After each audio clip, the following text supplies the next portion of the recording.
नमस्कार, आप देख रहे हैं के न्यूज। मैं हूं आपके साथ सोनी चौहान और सबसे पहले बात करते हैं पीलीभीत का संग्राम कयासों पर विराम। नामांकन दाखिल करने का समय समाप्त होने के साथ ही मेनका और वरुण का पीलीभीत सीट से नाता टूट गया है। 35 वर्ष पुराने रिश्ते में कभी मेनका तो कभी वरुण जिले के लोगों से जुड़े रहे। लोकसभा चुनाव से कुछ माह पहले से ही वरुण गांधी का टिकट कटने की चर्चाएं होने लगी थी और कयासबाजी का दौर शुरू हो गया और लगातार ये कहा जा रहा था कि वरुण गांधी पीलीभीत से निर्दलीय चुनाव लड़ सकते हैं। नामांकन के अंतिम समय तक वरुण की दावेदारी की चर्चाएं होती रहीं और समय पूरा होते ही यानी कि समाप्त होते ही कयास और चर्चाएं भी समाप्त हो गई। आपको बता दें कि वर्ष 1996 में मेनका ने फिर जनता दल से चुनाव लड़कर अपनी हार का बदला लिया था और फिर वर्ष 1998 से 99 में निर्दलीय प्रत्याशी के रूप में जीतती रहीं। वर्ष 2004 का अगर जिक्र किया जाए तो मेनका ने बीजेपी का दामन थामा और फिर जीत हासिल की। वर्ष 2009 में उन्होंने अपनी राजनीतिक विरासत बेटे अब वरुण गांधी के हवाले कर दी और खुद सुल्तानपुर चले गईं। वोटर्स ने भी वरुण को हाथों हाथ लिया, रिकॉर्ड मतों से जीते। लेकिन अब फिलहाल किस पाले में, क्योंकि विपक्ष की तरफ से भी आमंत्रित किया जा रहा है और जो आरोप भी निकलकर सामने आ रहे हैं वरुण गांधी को लेकर। फिलहाल पीलीभीत सीट को लेकर जो चर्चाएं थी, कयासबाजी थी, वो फिलहाल थम चुकी है।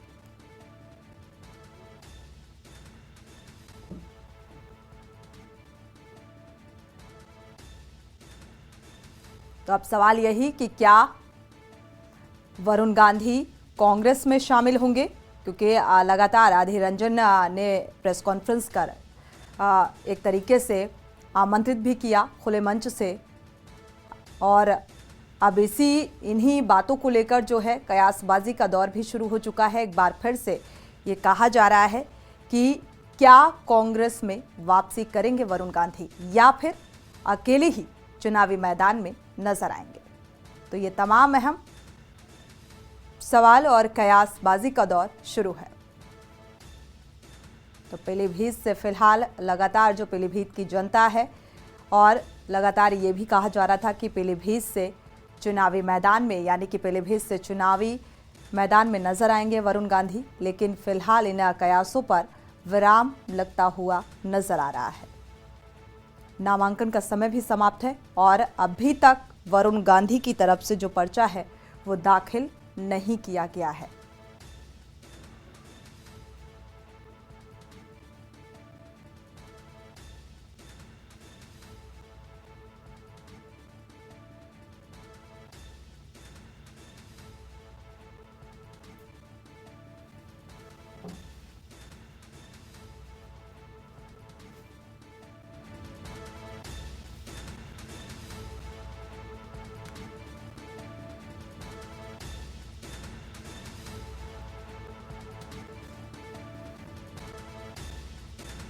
तो फिलहाल पीलीभीत का जो संग्राम है, नामांकन की प्रक्रिया की शुरुआत है और वरुण गांधी को पीलीभीत से जो टिकट नहीं दिया गया, इसको लेकर भी सवाल उठाए जा रहे हैं और लगातार अब कयासबाजी इस बात को लेकर कि क्या वरुण गांधी जो हैं वो कांग्रेस का दामन थामेंगे, क्योंकि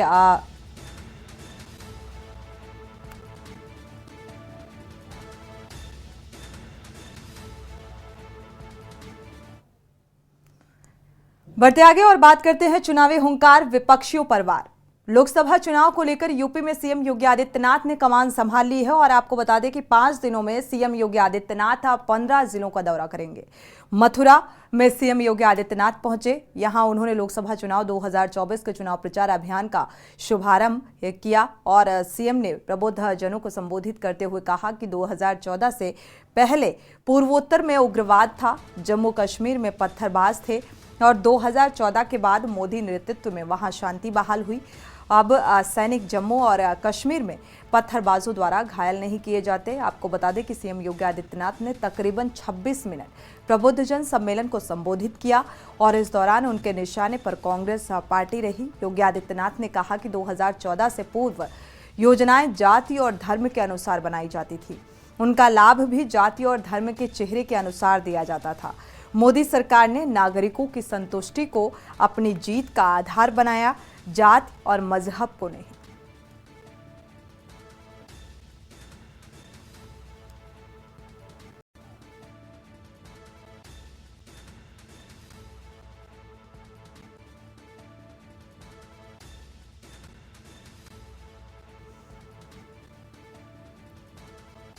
तो जिस तरीके से चुनावी शंखनाद अब हो चुका है और इसको लेकर 5 दिनों में 15 रैलियां सीएम योगी आदित्यनाथ और प्रधानमंत्री नरेंद्र मोदी लोकसभा चुनाव को लेकर पूरी तरीके से सक्रिय नजर आ रहे हैं और हर एक जाति वर्ग को समेटने की कवायद भी उसी रणनीति के साथ चुनावी जनसभा को संबोधित करते हुए नजर आए। जिस तरीके से आज मथुरा में देखने को मिला, चुनावी जनसभा को संबोधित करने के दौरान साफ तौर पर सीएम योगी आदित्यनाथ ने कहा कि मथुरा का विकास, क्योंकि पूर्ववर्ती सरकारों ने जो विकास किया वो जाति और धर्म को आधार बनाया, लेकिन जो परिवर्तन हुआ उसमें सभी का एक समग्र विकास किया गया। ये तमाम अहम आरोप जो हैं लगते हुए नजर आ रहे हैं। लोकसभा चुनाव की तैयारियों के लिहाज से ये आरोप कितने महत्वपूर्ण हैं ये देखना होगा। इसी खबर पर हमारे साथ कौशलेंद्र उपाध्याय जुड़ चुके हैं। कौशलेंद्र, देखा जाए तो अब सीएम योगी आदित्यनाथ पूरी तरीके से सक्रिय हो चुके हैं। आज मथुरा और काशी को लेकर जिस तरीके से एक संजीदगी भारतीय जनता पार्टी की देखने को मिल रही है, गंभीरता, और उसी रणनीति के साथ विपक्ष पर भी हमलावर होते हुए नजर आए। जी बिल्कुल, देखिए आपको बताया कि भारतीय जनता पार्टी की जब से उत्तर प्रदेश में सरकार बनी हुई है, आप अगर देखेंगे कि अलग तरह की राजनीति यहाँ देखने को मिलती है। अगर आप वही करें, चाहे अयोध्या पे हो या चाहे मथुरा हो या काशी हो, लेकिन अगर आप बात करेंगे तो आपको यहाँ पे जो राजनीति है वो एक अलग तरह से 2017 के बाद से पूरा पैनल एक चेंज हो चुका है। अब जो बात होती है, जो क्योंकि मुख्यमंत्री योगी आदित्यनाथ कुछ गोरखनाथ पीठ के पीठाधीश्वर हैं, और जब वो मुख्यमंत्री बने उसके बाद आपने देखा होगा जो मुख्यमंत्री का एक रहना, चाहे जो भी चीजें रहा उसको लेकर विपक्ष कई बार हमलावर भी हुए हैं। जैसे आपको याद होगा कि वो मुख्यमंत्री आवास में गंगा जल का छिड़काव, ये सब चीजें, लेकिन जो धार्मिक चीजों को लेके बिल्कुल जो एक वो सिनेरियो मुख्यमंत्री योगी आदित्यनाथ ने वो तैयार किया है, वो आज आपको मथुरा में देखने को जरूर मिला है। और वो मथुरा से, अगर मथुरा की कौशलेंद्र, एक बयान जो है इस चुनावी जनसभा को संबोधित करने के दौरान जब सीएम योगी आदित्यनाथ ने इस बात का जिक्र किया कि पूर्ववर्ती सरकारों ने सीधे तौर पर निशाने पर कांग्रेस रही और ये कहा कि जाति और धर्म, लेकिन धर्म को आधार तो भारतीय जनता पार्टी भी बना रही है। जी बिल्कुल, देखिए आपको बताएं, चाहे वो भारतीय जनता पार्टी की बात करें, अगर आप वहीं चाहे कांग्रेस की बात करिए, और सेकुलरिज्म और तमाम ऐसी चीजें आती हैं, तो जब बात करते हैं कि भारतीय जनता पार्टी का जब एक बात होती है, चाहे वहीं राम मंदिर का अगर बात किया जाए निर्माण को लेकर, उसके बाद प्राण प्रतिष्ठा कार्यक्रम को लेकर, तब देखिए उस समय किस तरह से जो धर्म की बात थी, क्या धर्म बात करने के लिए तमाम वो राजनीतिक पार्टियां हर व्यक्ति कर रहा था।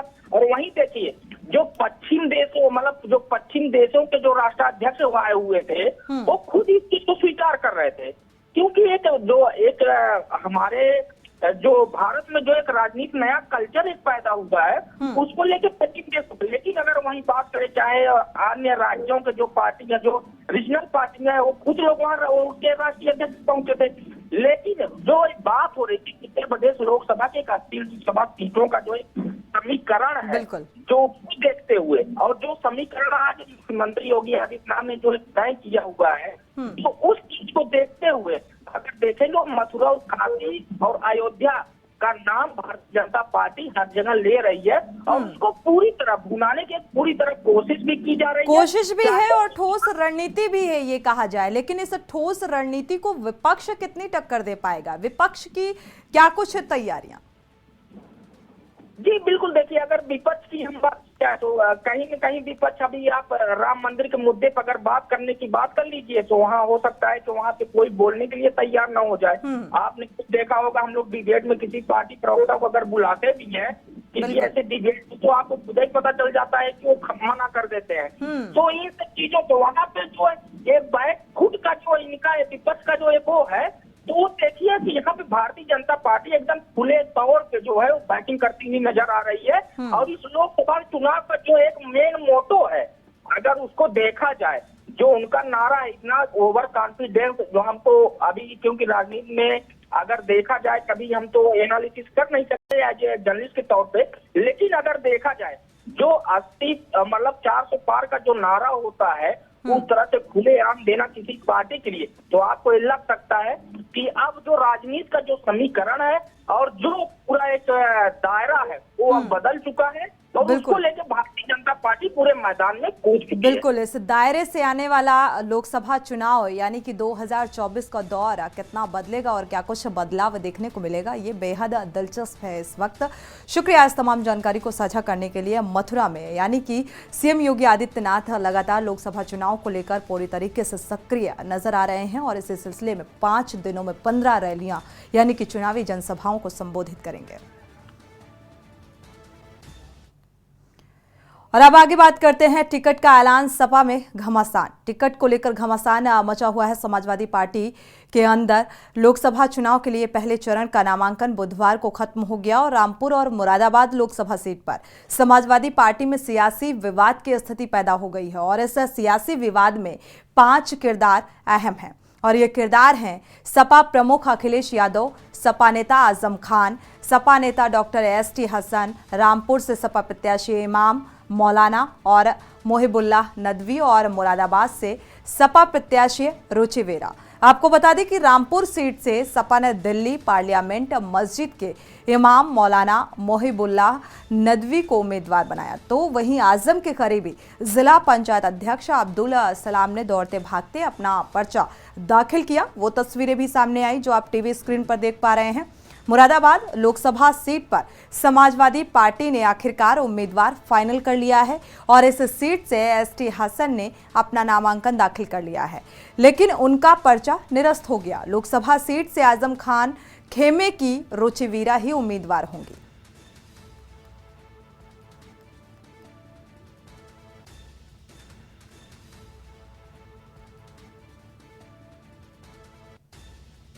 तो आजम खान खेमे की रुचि वीरा ही उम्मीदवार रहेंगी और जनता की कसौटी में कितना खरा उतरना, क्योंकि रामपुर सीट को लेकर लगातार जो बातें निकलकर सामने आई। पहले जब आजम खान से मुलाकात हुई सपा सुप्रीमो अखिलेश यादव की, तो रामपुर सीट से लड़ने का ऐलान, इस तरीके की कयासबाजी भी तेज होती हुई नजर आई।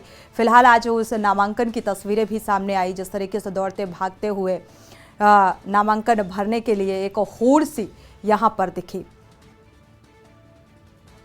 तो अखिलेश से टिकट काटने को लेकर सवाल भी हालांकि अब किए जा रहे हैं।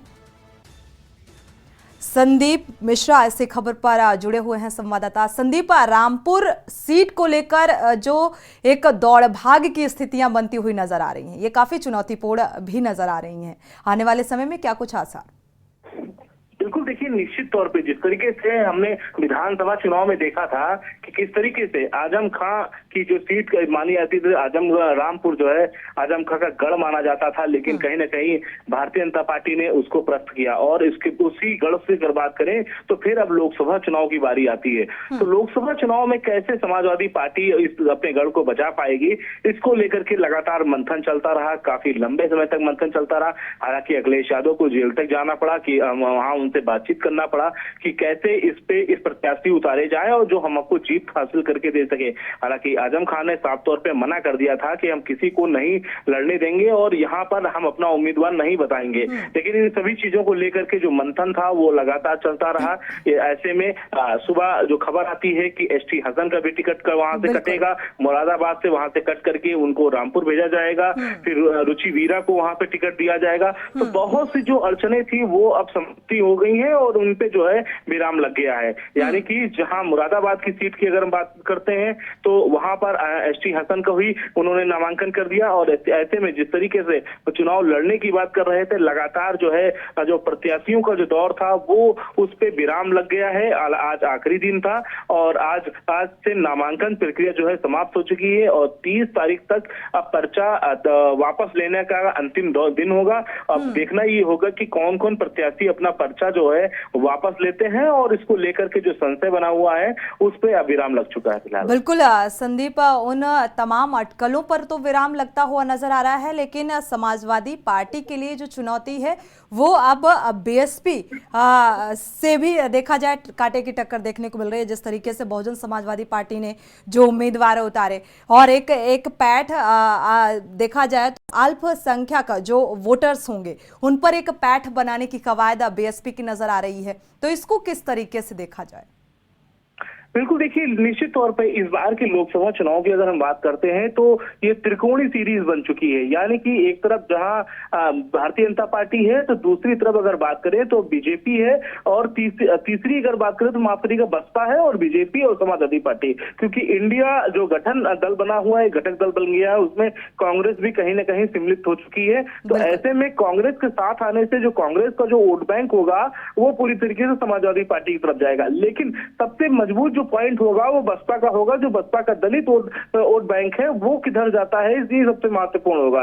हालांकि जिस तरीके से हम मुरादाबाद और अमरोहा और हम रामपुर की बात कर रहे हैं, जहां पर आज नामांकन प्रक्रिया आखिरी दिन थी, उस दिन की अगर बात करते तो वहां पर पश्चिमी उत्तर प्रदेश में देखा जाए तो बसपा का बड़ा वर्चस्व रहा है। हम 2019 के चुनाव में देखे थे जब समाजवादी पार्टी के साथ में दोनों अलायंस की थी और उसके बाद से लगभग 10 प्रत्याशी बसपा ने अपनी जीत के वहां से निकाले थे। 3 प्रत्याशियों पर समाजवादी पार्टी को जीत मिली थी। लेकिन कहीं ना कहीं हम बसपा की अगर बात करते हैं तो पश्चिमी उत्तर प्रदेश में बसपा का एक अपना वोट बैंक है। उस वोट बैंक के सहारे बसपा हमेशा आगे बढ़ना चाहती है। ऐसे में अब अगर समाजवादी पार्टी और बसपा जब आमने सामने होंगे तो निश्चित तौर पे कहीं ना कहीं फायदा किसी दूसरी पार्टी को मिलता हुआ नजर आएगा। लेकिन अभी ये कहना जल्दबाजी होगी, क्योंकि जिस तरीके से लगातार लोग नामांकन कर रहे हैं, नामांकन प्रक्रिया चल रही है और 30 तारीख जो पर्चा आखिरी वापस लेने का जो समय होगा वो देखा जाएगा। लेकिन हालांकि अब देखना ही होगा कि किन किन प्रत्याशी अपना पर्चा जो है वापस लेते हैं और इंतजार होगा 19 अप्रैल का जब वहां पे मतदान होगा। बिल्कुल, शुक्रिया इस तमाम जानकारी को साझा करने के लिए। तो उत्तर प्रदेश की 80 लोकसभा सीटों को लेकर जो जद्दोजहद है उसकी शुरुआत तो हो चुकी है राजनीतिक पार्टियों की तरफ से, चाहे समाजवादी पार्टी का जिक्र करें या बहुजन समाजवादी या पार्टी का जिक्र करें या फिर भारतीय जनता पार्टी का जिक्र करें। जोर आजमाइश शुरू हो चुकी है। वक्त एक छोटे से ब्रेक का। ब्रेक से जब वापस लौटेंगे तो बात करेंगे, इस पूरी खबर से आपको रूबरू कराएंगे कि सांसें अटकी, ऐलान अभी बाकी है। वक्त एक छोटे से ब्रेक का। आप देख रहे हैं के न्यूज, खबरों का सारथी। ब्रेक से वापस आ रहे हैं और बात करते हैं सांसें अटकी, ऐलान बाकी है। यूपी में बीजेपी के 9 सांसदों के टिकट पर तलवार लटकी हुई है और दरअसल यूपी के रायबरेली और गाजीपुर सहित करीब 12 लोकसभा सीटों के प्रत्याशियों का ऐलान होना अभी बाकी है। फिरोजाबाद, बलिया, प्रयागराज, कैसरगंज सीटों के टिकट बदलने की अटकलें भी लगाई जा रही हैं, जबकि कौशाम्बी, फूलपुर, भदोही, देवरिया और मछली शहर को लेकर संशय की स्थिति बरकरार है।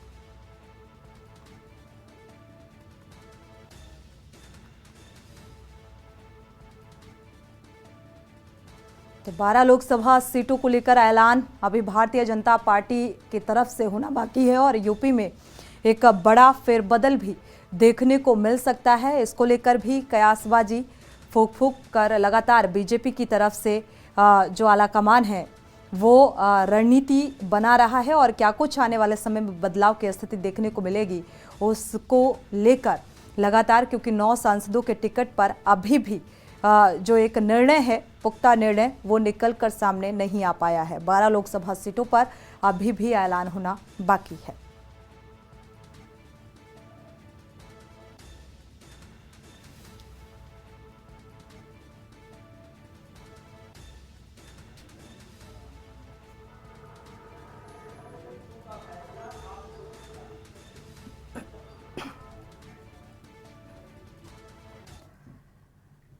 बात करते हैं आगे। रिंकू का फैसला आपको झटका।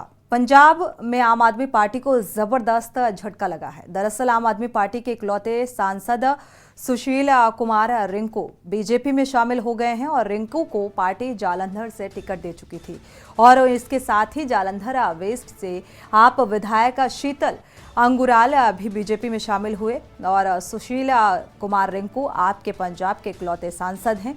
वो उपचुनाव के दौरान आप में शामिल हुए थे और इससे पहले वो कांग्रेस के विधायक भी रहे। आपने रिंकू को उपचुनाव में जालंधर सीट से अपना उम्मीदवार घोषित किया था, जिसमें रिंकू ने जीत दर्ज की और इस बार रिंकू को आपने जालंधर सीट से ही उम्मीदवार घोषित किया था।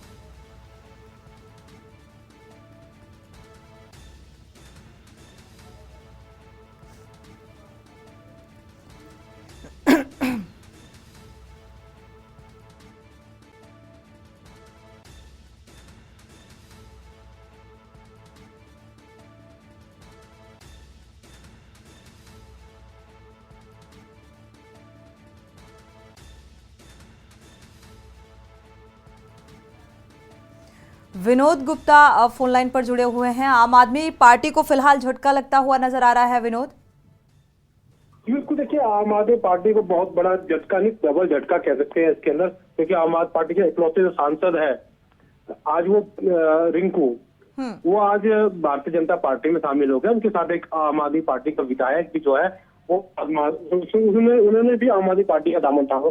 आम आदमी पार्टी छोड़कर भारतीय जनता पार्टी का दामन थामा है। तो कहीं ना कहीं लोकसभा चुनाव जो दौर चल रहा है उसके बीच आम आदमी पार्टी को झटके पे झटके जो पंजाब के अंदर मिलते नजर आ रहे हैं। जी बिल्कुल, देखा जाए पंजाब के सीएम भगवंत मान की जो बयानबाजी लगातार दिल्ली के सीएम अरविंद केजरीवाल की गिरफ्तारी के बाद से सामने आ रही है, दूसरी तरफ अब आम आदमी पार्टी से भारतीय जनता पार्टी का दामन थामते हुए नजर आ रहे हैं। भारतीय जनता पार्टी को कितनी मजबूती? देखिए, जिस हिसाब से भारतीय जनता पार्टी अगर पंजाब की बात करें, पंजाब में पहली बार ऐसा हुआ है कि भारतीय जनता पार्टी ने अकेले 13 विधानसभा लोकसभा चुनाव में जो है खुद लड़ने का ऐलान किया और कोई समझौता किसी भी पार्टी के साथ नहीं किया है। जिस हिसाब से लोकसभा चुनाव चल रहे हैं और तैयारियां चल रही है पंजाब के अंदर, कह लीजिए 2 जून को जो चुनाव होने हैं उसको देखते हुए भारतीय जनता पार्टी के अंदर कांग्रेस के नेता है, आम आदमी पार्टी के नेता है या अकाली दल के, सब ज्वाइन करते जा रहे हैं। और एक तरह देखा जाए तो कहीं ना कहीं बीजेपी का जो है विस्तार पहली बार हमें देखने को मिला है पंजाब के अंदर। बिल्कुल, विस्तार होता हुआ भारतीय जनता पार्टी का नजर आ रहा है। शुक्रिया इस तमाम जानकारी को साझा करने के लिए।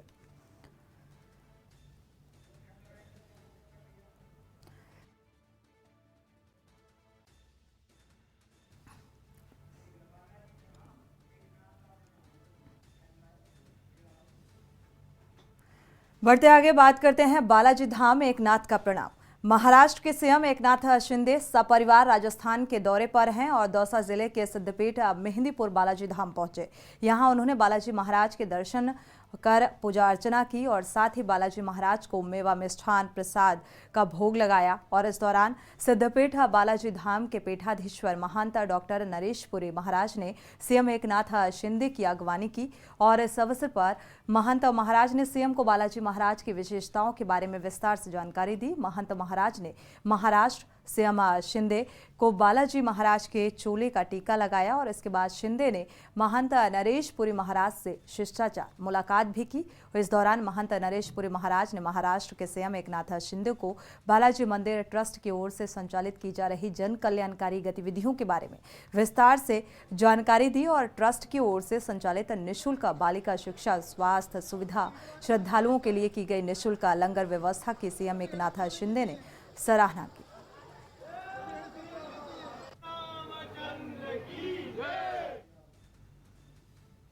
इसी के साथ बुलेटिन में फिलहाल बस इतना ही। आगे खबरों के लिए आप देखते रहिए के न्यूज इंडिया।